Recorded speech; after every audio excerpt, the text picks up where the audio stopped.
ಯಾವಾಗ ರೇಣುಕಾಸ್ವಾಮಿ ಮೇಲೆ ಹಲ್ಲೆ ನಡೆದು ಆತ ಮೃತಪಡ್ತಾನೆ, ಆತನ ಶವವನ್ನು ಎಸೆಯಲಾಗತ್ತೆ, ಅದರ ಮಾಹಿತಿಯನ್ನು ಪಕ್ಕದ ಬಿಲ್ಡಿಂಗ್ನ ಒಬ್ಬ ಏನು ಸೆಕ್ಯೂರಿಟಿ ಗಾರ್ಡ್ ತಗೊಂಬಂದು ಅದನ್ನು ಕಂಪ್ಲೇಂಟ್ ಮಾಡ್ತಾನೆ, 302 ಆಗತ್ತೆ.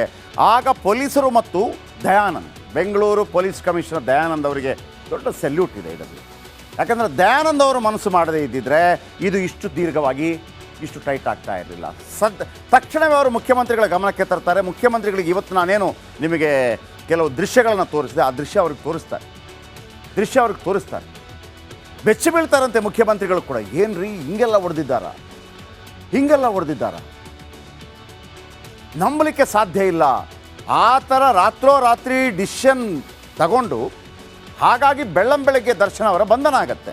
ಯಾಕಂದರೆ ಆ ಹೊಡೆತಗಳು ನೀವು ನೋಡಬೇಕು. ನೀವು ಆ ವಿಡಿಯೋ ನೋಡಿದ್ರಲ್ಲ, ನಿಮಗೆ ಕರಳು ಕಿತ್ತು ಬರುತ್ತೆ ರೀ. ಫುಲ್ ದವಡೆ ಚರ್ಮ ಎಲ್ಲ ಕಿತ್ತಿದ್ದಾರೆ, ತೊಡೆಗೆ, ಆಮೇಲೆ ಮರ್ಮಾಂಗಕ್ಕೆ ಪೆಟ್ಟು, ಆಮೇಲೆ ಪಕ್ಕೆಲುಬಿಗೆ ಪೆಟ್ಟು, ಮುರಿದೋಗಿದೆ, ಹಲ್ಲು ಮುರಿದೋಗಿದೆ.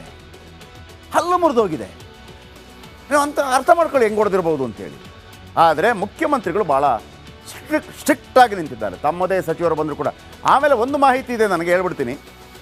ಡೆವಿಲ್ ಸಿನಿಮಾ ಆಗ್ತಾ ಇದೆಯಲ್ಲ, ಅದೊಂದು 100 ಕೋಟಿ ಸಿನಿಮಾ ಅಂತೆ. 100 ಕೋಟಿ ವೆಚ್ಚದಲ್ಲಿ ಈಗಾಗಲೇ 67 ಕೋಟಿ ರೂಪಾಯಿಗಳನ್ನು ವೆಚ್ಚ ಮಾಡಲಾಗಿದೆಯಂತೆ. ಒಂದು ಸುದ್ದಿ, ನಾಳೆ ಬೆಳಗ್ಗೆ ಅದರ ಬಗ್ಗೆ ವಿಸ್ತೃತವಾಗಿ ಮಾಹಿತಿ ಕೊಡ್ತೀನಿ. ಅದರಲ್ಲಿ 2 ಸಚಿವರ ದುಡ್ಡಿದೆ, ಒಬ್ಬರ ಸಚಿವರ ಮಗನ ದುಡ್ಡಿದೆ, ಇನ್ನೊಬ್ಬ ಶಾಸಕನ ದುಡ್ಡಿದೆ. ಅವರಿಗೆ ಆ ದುಡ್ಡಿನ ಚಿಂತೆ, ಹಾಗಾಗಿ ಫೋರ್ಸ್ ಮಾಡ್ತಾ ಇದ್ದಾರೆ. ಮುಖ್ಯಮಂತ್ರಿಗಳು ಯಾವುದಕ್ಕೂ ಕೇರ್ ಅಂತ ಇಲ್ಲ. ಹಾಗಾಗಿ ಹೌದಾ ಹುಲಿಯಾ, ರೇಣುಕಾಸ್ವಾಮಿ ಮೇಲಿನ ಹಲ್ಲೆ ದೃಶ್ಯ ಕೂಡ ಸಿಕ್ಕಿದೆ. ನಡಿ ಈಗ ಶುರು ಮಾಡೋಣ. ಕೇಸರಿಯಿಂದ ಮನೋಲ್ಲಾಸ ಮನಸ್ಸು ಮತ್ತೇರಿ ಕುಣಿದಾಡಿದೆ ನೋಡು, ಮನಸ್ಸು ಮತ್ತೇರಿ ಕುಣಿದಾಡಿದೆ ನೋಡು. ಕ್ಷಣ ಕ್ಷಣವೂ ಆಚರಿಸಿ ಕೇಸರಿ ಹಬ್ಬ. ವಿಮಲ್ ಬಾಯಲ್ಲಿ ಹೇಳಿ ಕೇಸರಿ. ಈ ದೃಶ್ಯವನ್ನು CM ಸಿದ್ದರಾಮಯ್ಯ ನೋಡಿದ್ದಾರೆ.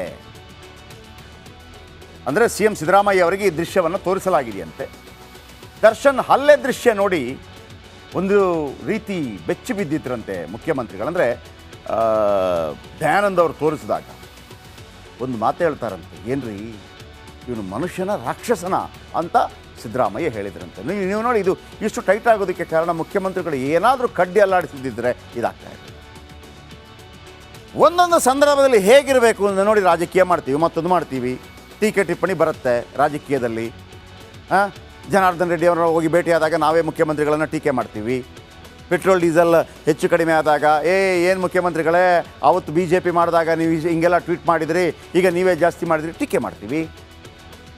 ಮಾಡಬೇಕು ಟೀಕೆ, ಆದರೆ ಕೆಲವು ನಿರ್ಧಾರಗಳಿದೆಯಲ್ಲ ಅದು ಮೇಲ್ಪಂಕ್ತಿಗಳಾಗಬೇಕು.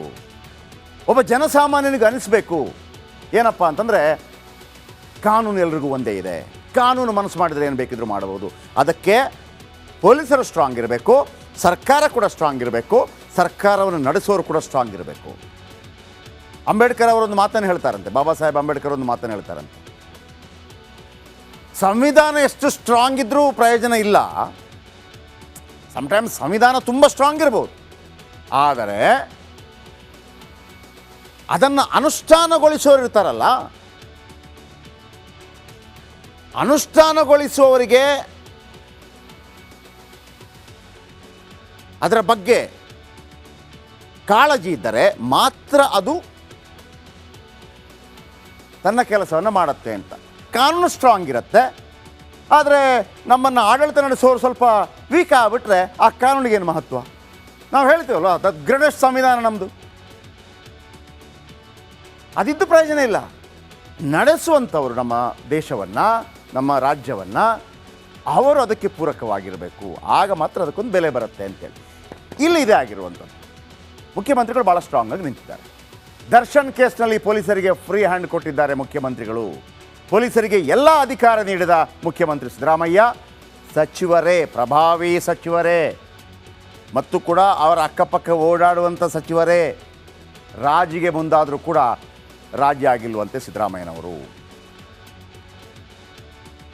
ಕೇವಲ ಆಡಳಿತ ಪಕ್ಷ ಅಂದ್ಕೋಬೇಡಿ, ಬಿಜೆಪಿಯ ಪ್ರಭಾವಿ ಶಾಸಕರು ಕೂಡ ಇದ್ದಾರೆ.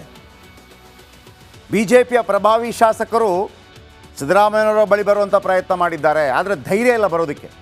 ಬಿಜೆಪಿ ಪ್ರಭಾವಿ ಶಾಸಕರ ಮಾತಿಗೂ ಸೊಪ್ಪು ಹಾಕಿಲ್ವಂತೆ ಮುಖ್ಯಮಂತ್ರಿಗಳು. ಆಮೇಲೆ SP P ಬದಲಾವಣೆ, ಇದು SP P ಬದಲಾವಣೆ ಸರಿ, ನೀವು ಅದನ್ನು ಏನು ಮಾಡಿ SP P ಏನಾದರೂ ಬದಲಾವಣೆ ಮಾಡಿ ಸ್ವಲ್ಪ ವಾದ ಸ್ವಲ್ಪ ವೀಕ್ ಆಗಲಿ ಅನ್ನುವಂಥ ಉದ್ದೇಶ ಮಾಡಿದ್ರು. ಯಾಕಂದರೆ SP P ಪ್ರಸನ್ನಕುಮಾರ್ ವಾದ ಮಾಡಿದರು ಅಂತಂದರೆ ಅವರು ಯಾವ ಮುಲಾಜಿಗೂ ಇರೋದಿಲ್ಲ, ಯಾವ ಮುಲಾಜಲ್ಲೂ ಇರೋದಿಲ್ಲ. ಅದರ ಬದಲಾಗಿ ಇವರನ್ನು ಮಾಡಿ ಅಂತ ಕೆಲವರು 2 ಹೆಸರು ಹೇಳ್ತಾ ಇದ್ದಾರೆ. ನಾನು ಹೇಳಬಾರ್ದು, ಆ ಹೆಸರುಗಳು ಚಾಲ್ತಿಯಲ್ಲಿ ಬರ್ತಾ ಇದೆ, 2 ಸಲ ಹೇಳಿದೆ. ಆ ಬೇರೆ ಹೆಸರು ಬರ್ತಾ ಇದ್ದರೆ ಆ ಲಾಯರ್ಗಳು ಅದನ್ನು ತಗೋಬಾರ್ದು ಕೇಸನ್ನು. ಯಾಕೆಂದರೆ ಅವರು ನಿಮ್ಮ ಮರ್ಯಾದೆ ತೆಗಿತಾ ಇದ್ದಾರೆ. ಅಂದರೆ ಪ್ರಸನ್ನಕುಮಾರ್ ಅವರನ್ನು ತೆಗೆದು ಬೇರೆ ಲಾಯರ್ಗಳನ್ನು ಹಾಕಿದರೆ ಕೇಸನ್ನು ಬೀಳಿಸ್ಬಿಡ್ತಾರೆ ಅಂತ. ಅಂದರೆ ಇಂಡೈರೆಕ್ಟಾಗಿ ಯಾರ ಹೆಸರು ಸೂಚಿಸ್ತಾ ಇದ್ದಾರೋ ಅವರು ಕರಪ್ಟ್ ಅಂತ ಆಯ್ತಲ್ಲ. ಈಗ SP P ಬದಲಿಗೆ ಬೇರೆ ಯಾರೇ ಬಂದರೂ ಕೂಡ ಜನ ಏನು ಅಂದ್ಕೋತಾರೆ, ಓ ಪ್ರಸನ್ನಕುಮಾರನ್ನು ತೆಗೆದು ಇವರನ್ನು ಹಾಕಿದ್ದಾರೆ, ಮೇ ಬಿ ಇವರು ಕರಪ್ಟು, ಇವರು ದುಡ್ಡು ತಿಂತಾರೇನೋ ಅಂತ ಬಂದೇ ಬರುತ್ತೆ. ಹಾಗಾಗಿ ಯಾರು ಒಪ್ಕೋಬೇಡಿ ಅಂತ ನಾನು ಹೇಳ್ತಿರೋದು. ಆದರೆ ಮುಖ್ಯಮಂತ್ರಿಗಳು ಅದಕ್ಕೂ ಕೇರ್ ಮಾಡಲಿಲ್ಲ. SP P ಬದಲಾವಣೆಗೂ ಮುಖ್ಯಮಂತ್ರಿ ಡೋಂಟ್ ಕೇರ್. ಒತ್ತಡ ಹಾಕಿದ್ರು ಕೇಳೋದಿಲ್ಲ ಅಂದರು ಸಿದ್ದರಾಮಯ್ಯ.